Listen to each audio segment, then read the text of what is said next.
Persecuciones contra los cristianos en Persia. Habiéndose esparcido el evangelio por Persia, los sacerdotes paganos, que adoraban al sol, se alarmaron en gran manera, y temieron la pérdida de aquella influencia que hasta entonces habían mantenido sobre las mentes y posesiones de las gentes. Por ello, consideraron conveniente quejarse ante el emperador de que los cristianos eran enemigos del Estado, y que mantenían una correspondencia traicionera con los romanos, los grandes enemigos de Persia. El emperador Sapores, de natural adverso al cristianismo, creyó con facilidad lo que se le decía contra los cristianos, y dio orden de que fueran perseguidos por todas las partes de su imperio. Debido a este edicto, muchas personas de eminencia en la iglesia y en el Estado cayeron mártires ante la ignorancia y ferocidad de los paganos. Constantino el Grande, informado de las persecuciones en Persia, escribió una larga carta al monarca persa, en la que le narraba la venganza que había caído sobre los perseguidores, y el gran éxito que habían gozado los que se habían detenido de perseguir a los cristianos. Refiriéndose a sus victorias sobre emperadores rivales de su propia época,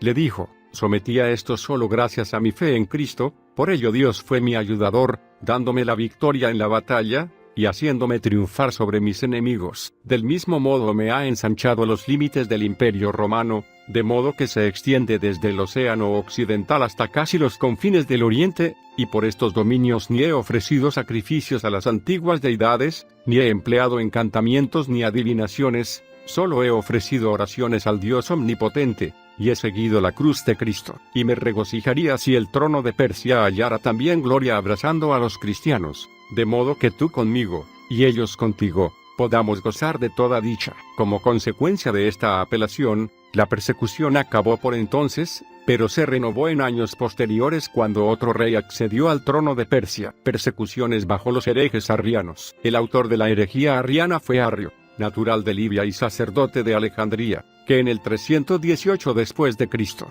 comenzó a hacer públicos sus errores. Fue condenado por un concilio de obispos libios y egipcios, y aquella sentencia fue confirmada por el concilio de Nicea en el 325 después de Cristo. Después de la muerte de Constantino el Grande, los arrianos hallaron medios para hacerse con el favor del emperador Constantino, su hijo y sucesor en Oriente, y así se suscitó una persecución contra los obispos y el clero ortodoxos. El célebre Atanasio y otros obispos fueron desterrados, y sus sedes llenadas con arrianos. En Egipto y Libia 30 obispos fueron martirizados, y muchos otros cristianos fueron cruelmente atormentados, y en el 386 después de Cristo, Jorge, obispo arriano de Alejandría, con la autoridad del emperador, comenzó una persecución en aquella ciudad y sus alrededores, empleándose con una dureza de lo más infernal. Fue ayudado en su diabólica malicia por Catofonio, gobernador de Egipto, Sebastián, general de las fuerzas egipcias, Faustino, el tesorero,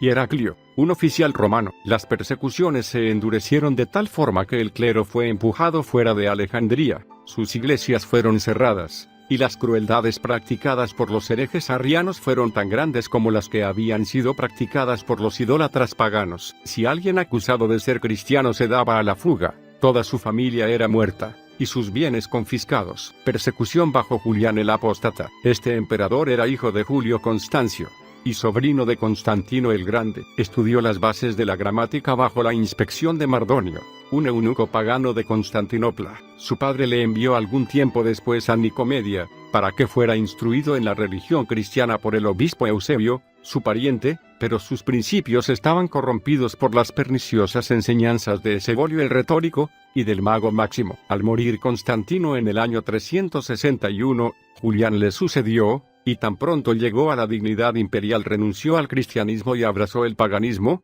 que durante algunos años había caído en general desfavor. Aunque restauró el culto idólatra, no emitió ningún edicto público contra el cristianismo. Llamó de nuevo a todos los paganos desterrados, permitió el libre ejercicio de la religión a todas las sectas, pero privó a todos los cristianos de cargos en la corte, en la magistratura o en el ejército. Era casto, templado, vigilante, laborioso y piadoso, pero prohibió a todos los cristianos mantener escuelas o seminarios públicos de enseñanza, privando a todo el clero cristiano de los privilegios que les había concedido Constantino el Grande. El obispo Basilio se hizo famoso al principio por su oposición al arrianismo, lo que atrajo sobre él la venganza del obispo arriano de Constantinopla. De la misma manera se opuso al paganismo. En vano los agentes del emperador trataron de influir sobre Basilio mediante promesas, amenazas y potros. Se mantuvo firme en la fe, y fue dejado en la cárcel para que padeciera otros sufrimientos cuando el emperador llegó accidentalmente a Anquira. Julián decidió interrogarle él mismo,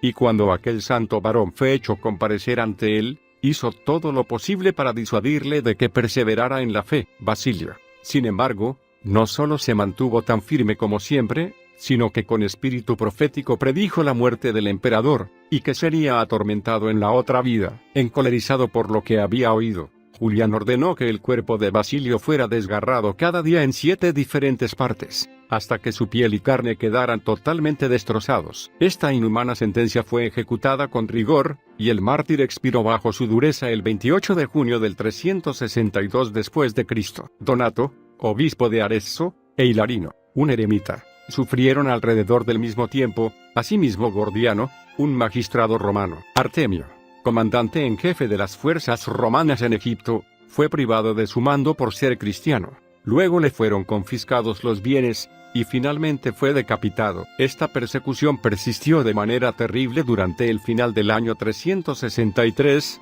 sin embargo, debido a que muchos detalles no nos han sido transmitidos, será necesario señalar en general que en Palestina muchos fueron quemados vivos, otros fueron arrastrados por los pies por las calles, desnudos, hasta expirar, algunos fueron hervidos hasta morir, muchos apedreados, y grandes números de ellos apaleados en la cabeza con garrotes hasta derramarles los sesos. En Alejandría fueron innumerables los mártires que sufrieron por la espada, el fuego, la crucifixión y la lapidación. En Aretusa, varios fueron destripados, y poniendo maíz en sus vientres, fueron entregados a los cerdos, los cuales, al devorar el grano, también devoraban las entrañas de los mártires. En Tracia, Emiliano fue quemado en la hoguera, y Domicio asesinado en una cueva, a la que había huido para ocultarse. El emperador, Julián el Apóstata, murió de una herida recibida en su expedición contra Persia, en el 363 después de Cristo, y mientras expiraba lanzó las más horrendas blasfemias. Fue sucedido por Joviano, que restauró la paz de la Iglesia. Después de la muerte de Joviano, Valentiniano sucedió en el imperio, asociándose a Valente, que tenía el mando de Oriente, y que era arriano, y con una disposición implacable y perseguidora. La persecución de los cristianos por los godos y los vándalos. Habiendo muchos godos escitas abrazado el cristianismo para la época de Constantino el Grande, la luz del evangelio se extendió de manera considerable en Escitia, aunque los 2 reyes que gobernaban aquel país, así como la mayoría del pueblo, seguían siendo paganos. Fritegem, rey de los visigodos, era aliado de los romanos, pero Atanarico, rey de los ostrogodos, estaba en guerra contra ellos. Los cristianos vivían sin molestias en el reino del primero, pero el segundo, que había sido vencido por los romanos, lanzó su venganza contra sus súbditos cristianos, comenzando sus demandas paganas en el año 370. Los godos eran de religión arriana, y se llamaban cristianos. Por ello,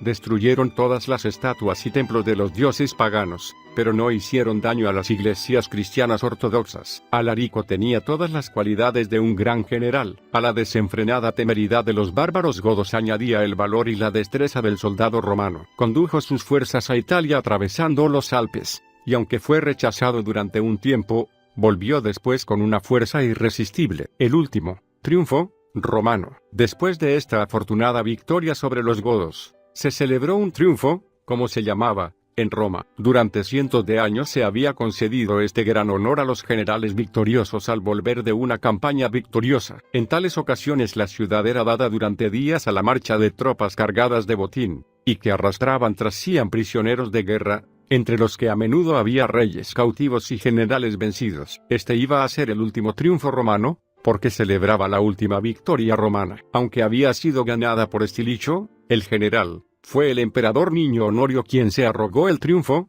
entrando en Roma en el carro de la victoria, y conduciendo hasta el Capitolio entre el clamor del populacho. Después, como se solía en tales ocasiones, hubo combates sangrientos en el Coliseo, donde gladiadores, armados con espadas y lanzas, luchaban tan furiosamente como si estuvieran en el campo de batalla. La primera parte del sangriento espectáculo había terminado. Los cuerpos de los muertos habían sido arrastrados fuera con garfios, y la arena enrojecida había sido cubierta con una capa nueva, limpia. Después de esto, se abrieron los portones en la pared de la arena, y salieron un número de hombres altos, apuestos, en la flor de su juventud y fuerza. Algunos llevaban espadas, otros tridentes y redes. Dieron una vuelta alrededor de la pared, y, deteniéndose delante del emperador, levantaron sus armas extendiendo el brazo, y con una sola voz lanzaron su saludo. Ave, César, morituri te salutant. Ave, César, los que van a morir te saludan. Se reemprendieron los combates. Los gladiadores con redes trataban de atrapar a los que tenían espadas, y cuando ello sucedía daban muerte,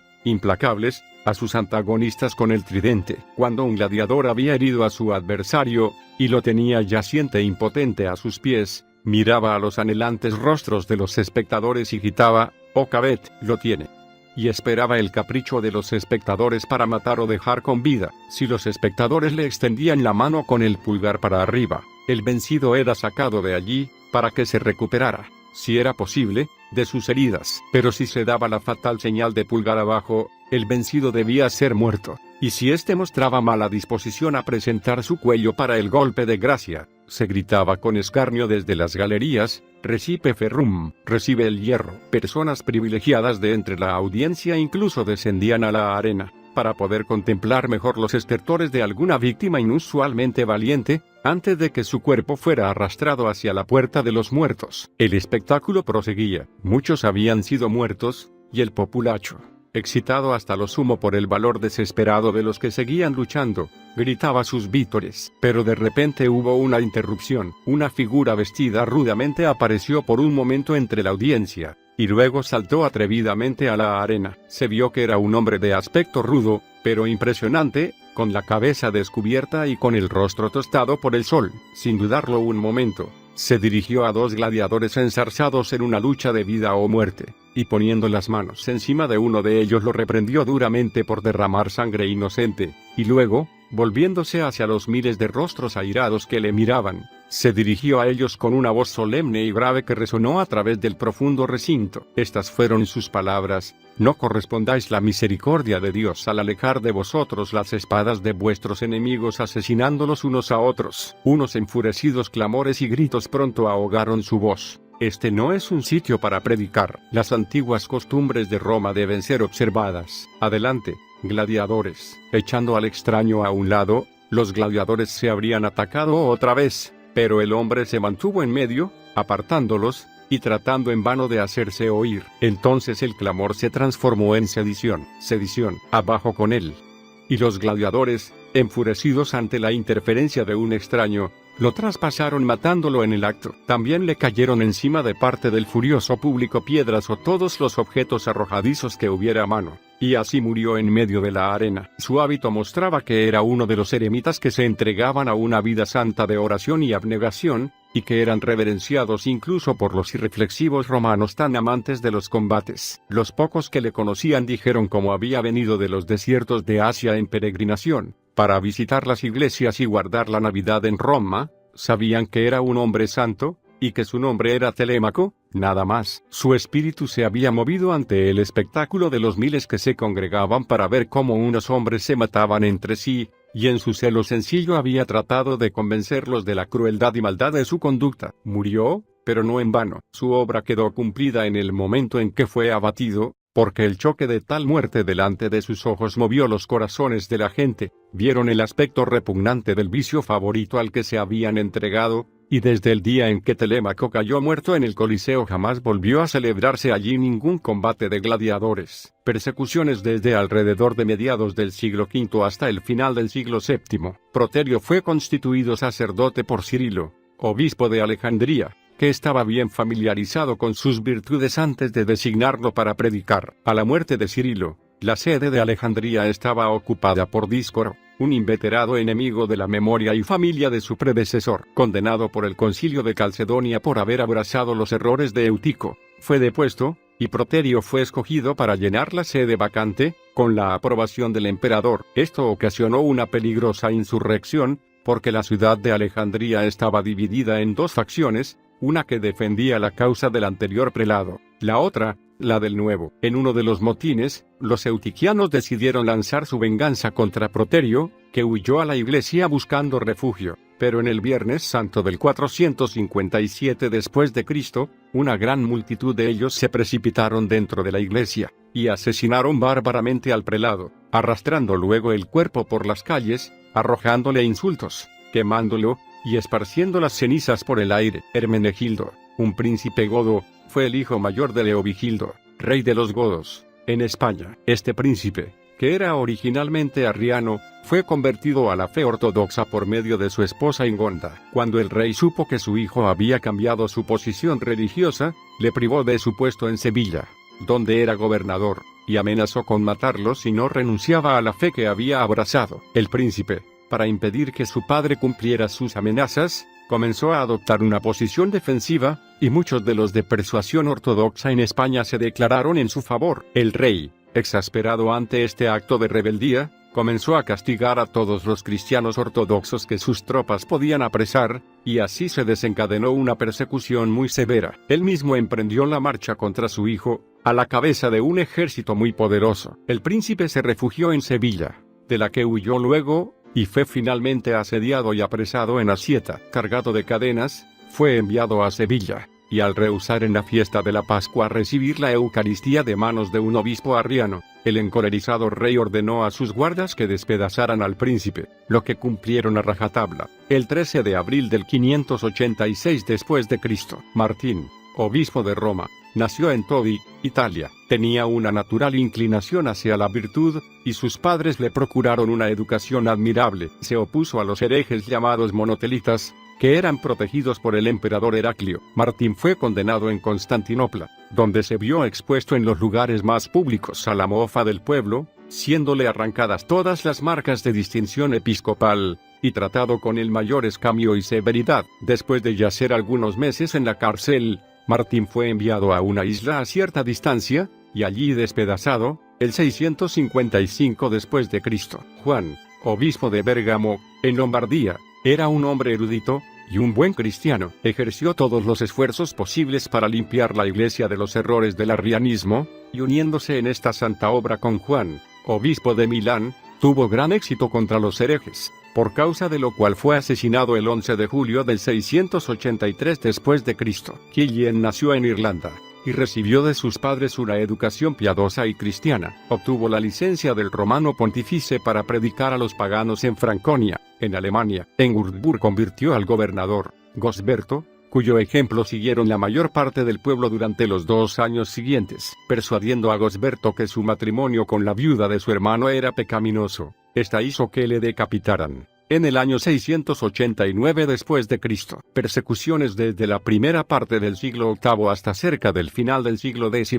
Bonifacio, arzobispo de Mentz y padre de la Iglesia de Alemania, era inglés, y en la historia eclesiástica es considerado como uno de los más hermosos ornamentos de esta nación. Originalmente su nombre era Winfred, o Winfrid, y nació en Kirton, en Devonshire, que entonces formaba parte del reino sajón occidental. Cuando tenía solo 6 años comenzó a exhibir una propensión a la reflexión, y parecía solícito por conseguir información acerca de cuestiones religiosas. El abad Wolfrad, descubriendo que poseía una aguda inteligencia, así como una intensa inclinación al estudio, lo hizo ir a Nutselle, un seminario de estudios en la diócesis de Winchester, donde tendría mucha mayor oportunidad de avanzar que en Exeter. Después de una debida observación, el abad lo vio calificado para el sacerdocio, y le obligó a recibir este sagrado orden cuando tenía alrededor de 30 años. Desde aquel tiempo comenzó a predicar y a laborar por la salvación de sus semejantes. Fue liberado para asistir a un sínodo de obispos en el Mino Sajón Occidental. Posteriormente,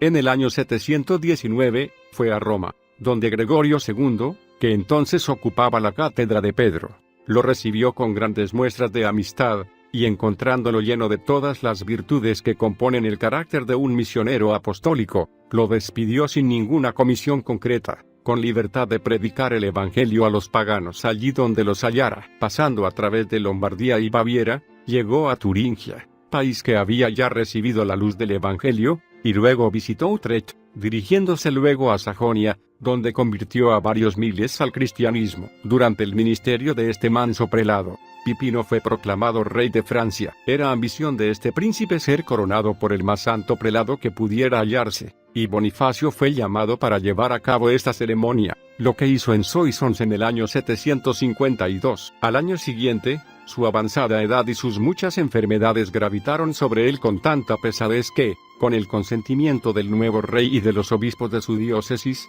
consagró a Luillus, su compatriota y fiel discípulo, y lo puso en la sede de Mentz. Cuando se hubo liberado de esta manera de su carga, recomendó el cuidado de la iglesia de Mentz al cuidado del nuevo obispo en términos muy enérgicos, expresando el deseo de que la iglesia en Fuid fuera terminada, y que se cuidaran de que lo sepultaran allí, porque su fin se avecinaba. Habiendo dejado estas órdenes, emprendió viaje en barca por el Rin, y se dirigió a Frisia, donde convirtió y bautizó varios miles de nativos bárbaros, demolió los templos, y levantó iglesias sobre las ruinas de aquellas supersticiosas estructuras. Habiéndose designado un día para la confirmación de un gran número de convertidos, ordenó que se reunieran en un llano recién abierto, cerca del río Bourde. Allí se dirigió él el día antes, y levantando una tienda, decidió quedarse en aquel lugar toda la noche, para estar listo temprano a la mañana siguiente. Algunos paganos, inveterados enemigos suyos, al enterarse de ello, se lanzaron contra él y sus compañeros de misión por la noche, dándole muerte a él y a 52 de sus compañeros y ayudantes el 5 de junio del 755. Así cayó el gran padre de la iglesia alemana, la honra de Inglaterra, y la gloria de la edad en que vivió. En el año 845, 42 personas de Armoria en la Alta Frigia fueron martirizadas por los sarracenos, y las circunstancias de este suceso fueron como sigue. En el reinado de Teófilo, los sarracenos devastaron muchas zonas del Imperio Oriental, logrando considerables victorias sobre los cristianos. Tomaron la ciudad de Armoria, y un número de personas sufrieron martirio. Flora y María, dos distinguidas damas, sufrieron martirio al mismo tiempo. Perfecto era natural de Córdoba, en España, y fue criado en la fe cristiana. Teniendo un genio vivo, se hizo maestro de toda la literatura útil y amena de aquella época, y al mismo tiempo no era tan célebre por sus capacidades como por su piedad. Al final tomó órdenes sacerdotales, y ejecutó los deberes de su oficio con gran asiduidad y exactitud. Al declarar en público que Mahoma era un impostor,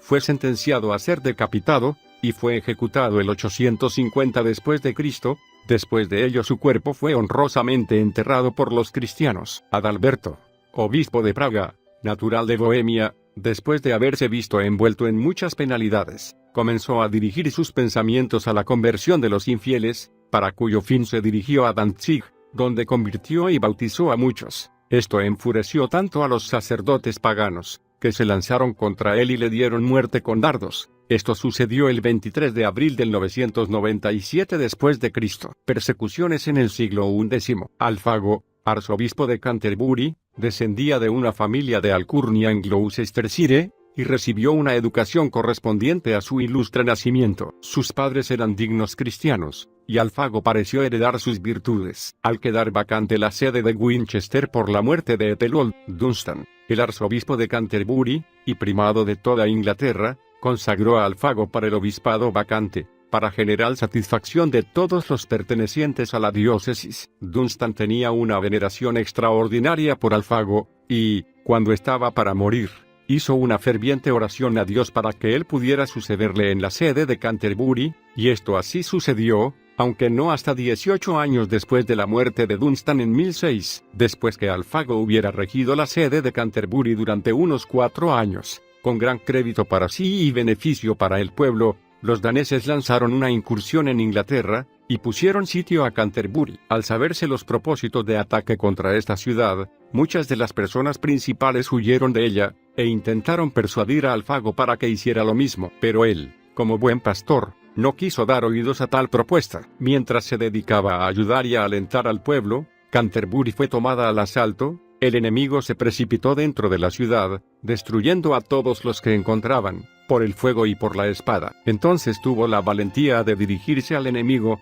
y ofrecerse a ellos como más digno de su ira que el pueblo. Les rogaba que perdonaran al pueblo, y que descargaran toda su furia sobre él. Entonces lo tomaron, ataron sus manos, lo insultaron y escarnecieron brutal y bárbaramente, y lo obligaron a quedarse presente hasta que quemaron su iglesia y dieron muerte a los monjes. Luego diezmaron a todos los habitantes, tanto clérigos como laicos, dejando solo una décima parte de las personas con vida. Dieron muerte así a 7.236 personas, dejando solo a 4 monjes y 800 laicos vivos, tras lo cual encerraron al arzobispo en una mazmorra, donde le tuvieron bajo estrecha guardia durante varios meses. Durante este encierro le propusieron ganar su libertad mediante un rescate de 3.000 libras, y que persuadiera al rey que comprara la salida de ellos del reino por una suma adicional de 10.000 libras. Como las circunstancias de Alfago no le permitían satisfacer una exigencia tan desorbitada, lo ataron y le aplicaron atroces tormentos, para obligarle a revelar el tesoro de la iglesia. Le aseguraron que si lo hacía le darían su vida y libertad. Pero el prelado persistió piadosamente en rehusar dar a los paganos ninguna información acerca de ello. Lo volvieron a mandar a la mazmorra, lo confinaron otros 6 días, y luego, llevándolo preso con ellos a Greenwich, lo sometieron allí a juicio. Siguió el inflexible con respecto al tesoro de la iglesia, exhortándoles en cambio a que abandonaran su idolatría y a que abrazaran el cristianismo. Esto enfureció de tal modo a los daneses que los soldados lo sacaron del campamento, golpeándolo implacablemente. Uno de los soldados, que había sido convertido por él, sabiendo que sus dolores se prolongarían mucho tiempo, por cuanto su muerte estaba decidida, actuó con una especie de bárbara compasión, cortándole la cabeza, y poniendo así punto final a su martirio, el 19 de abril del 1012 después de Cristo. Esto aconteció en el mismo lugar en que se levanta ahora la iglesia de Greenwich, dedicada a él. Después de su muerte, su cuerpo fue echado al Támesis, pero, hallado al día siguiente, fue enterrado en la Catedral de San Pablo por los obispos de Londres y Lincoln. Desde allí Ethelmot lo llevó, en el año 1023, a Canterbury, que era obispo de esta provincia. Gerardo, veneciano, se dedicó al servicio de Dios desde su más tierna infancia, entró en una casa religiosa por un cierto tiempo, y luego decidió peregrinar a Tierra Santa. Pasando a Hungría, conoció a Esteban, el rey de aquel país, que le hizo obispo de Chonab. Al ser depuestos Hugo y Pedro, sucesores de Esteban, Andrés, hijo de Ladislao, primo hermano de Esteban, recibió la promesa de que le sería dada la corona, bajo la condición de que emplearía su autoridad para extirpar de Hungría la religión cristiana. El ambicioso príncipe aceptó la propuesta, pero al ser Gerardo informado de este impío cambalache, consideró su deber protestar contra la enormidad del crimen de Andrés, y persuadirle a retirar la promesa. Con este fin, emprendió visitar al rey, acompañado por 3 prelados, llenos de celo por la religión. El nuevo rey estaba en Alba Regalis, pero cuando los 4 obispos iban a cruzar el Danubio, fueron detenidos por una partida de soldados destacados allí. Soportaron pacientes un ataque con piedras, y luego los soldados los apalearon sin misericordia, y al final les dieron muerte a lanzadas. Sus martirios acontecieron en el año 1045. Estanislao, obispo de Cracovia, descendía de una ilustre familia polaca. La piedad de sus padres era igual a su opulencia, y ésta la sometían a todos los propósitos de la caridad y benevolencia. Estanislao estuvo un cierto tiempo indeciso acerca de si debía abrazar la vida monástica, o si debía dedicarse a la clerecía secular. Finalmente quedó persuadido de esto último por Lambert Sula, obispo de Cracovia, que le dio órdenes sagradas, y lo hizo canónigo de su catedral. Lamberto murió el 25 de noviembre del 1071, cuando todos los interesados en la elección de un sucesor se declararon por Estanislao, y este sucedió a la prelatura. Bolislao, el segundo rey de Polonia, tenía de natural muchas buenas cualidades, pero dando rienda suelta a sus pasiones, cometió muchas atrocidades, y al final mereció el apelativo de el cruel. Solo Estanislao tuvo la oportunidad de confrontarlo con sus faltas cuando, aprovechando una oportunidad en privado, le expresó abiertamente la enormidad de sus crímenes. El rey, sumamente exasperado ante sus repetidas libertades, decidió al final terminar con un prelado tan fiel. Enterándose un día que el obispo estaba a solas, en la capilla de San Miguel, a poca distancia de la ciudad, envió a algunos soldados para asesinarlo. Los soldados emprendieron de buena gana la sanguinaria tarea, pero, al llegar a la presencia de Estanislao, el venerable aspecto del prelado los amedrentó de tal manera que no pudieron llevar a cabo lo prometido. Al volver ellos y saber el rey que no habían obedecido sus órdenes, se lanzó violentamente sobre ellos, arrebató una daga de uno de ellos, y se dirigió furioso a la capilla, donde, Hallando a Estanislao ante el altar, le hundió el arma en el corazón. El prelado murió instantáneamente. Esto sucedió el 8 de mayo del 1079 después de Cristo. Dios fue mi ayudador, dándome la victoria en la batalla, y haciéndome triunfar sobre mis enemigos. Del mismo modo me ha ensanchado los límites del Imperio Romano, de modo que se extiende desde el océano occidental hasta casi los confines del oriente, y por estos dominios ni he ofrecido sacrificios a las antiguas deidades, ni he empleado encantamientos ni adivinaciones, solo he ofrecido oraciones al Dios omnipotente, y he seguido la cruz de Cristo. Y me regocijaría si el trono de Persia hallara también gloria abrazando a los cristianos, de modo que tú conmigo, y ellos contigo, podamos gozar medios para hacerse con el favor del emperador Constantino, su hijo y sucesor en Oriente, y así se suscitó una persecución contra los obispos y el clero ortodoxos. El célebre Atanasio y otros obispos fueron desterrados, y sus sedes llenadas con arrianos. En Egipto y Libia 30 obispos fueron martirizados, y muchos otros cristianos fueron cruelmente atormentados, y en el 386 después de Cristo, Jorge, obispo arriano de Alejandría, con la autoridad del emperador, comenzó una persecución en aquella ciudad y sus alrededores, empleándose con de toda dicha. Como consecuencia de esta apelación, la persecución acabó por entonces, pero se renovó en años posteriores cuando otro rey accedió al trono de Persia. Persecuciones bajo los herejes arrianos. El autor de la herejía arriana fue Arrio, natural de Libia y sacerdote de Alejandría, que en el 318 después de Cristo comenzó a hacer públicos sus errores. Fue condenado por un concilio de obispos libios y egipcios, y aquella sentencia fue confirmada por el concilio de Nicea en el 325 después de Cristo. Después de la muerte de Constantino el Grande, los arrianos hallaron persecuciones contra los cristianos en Persia. Habiéndose esparcido el evangelio por Persia, los sacerdotes paganos, que adoraban al sol, se alarmaron en gran manera, y temieron la pérdida de aquella influencia que hasta entonces habían mantenido sobre las mentes y posesiones de las gentes. Por ello, consideraron conveniente quejarse ante el emperador de que los cristianos eran enemigos del Estado, y que mantenían una correspondencia traicionera con los romanos, los grandes enemigos de Persia. El emperador Sapores, de natural adverso al cristianismo, creyó con facilidad lo que se le decía contra los cristianos, y dio orden de que fueran perseguidos por todas las partes de su imperio. Debido a este edicto, muchas personas de eminencia en la iglesia y en el estado cayeron mártires ante la ignorancia y ferocidad de los paganos. Constantino el Grande, informado de las persecuciones en Persia, escribió una larga carta al monarca persa, en la que le narraba la venganza que había caído sobre los perseguidores, y el gran éxito que habían gozado los que se habían detenido de perseguir a los cristianos. Refiriéndose a sus victorias sobre emperadores rivales de su propia época, le dijo: «Sometí a esto solo gracias a mi fe en Cristo, por ello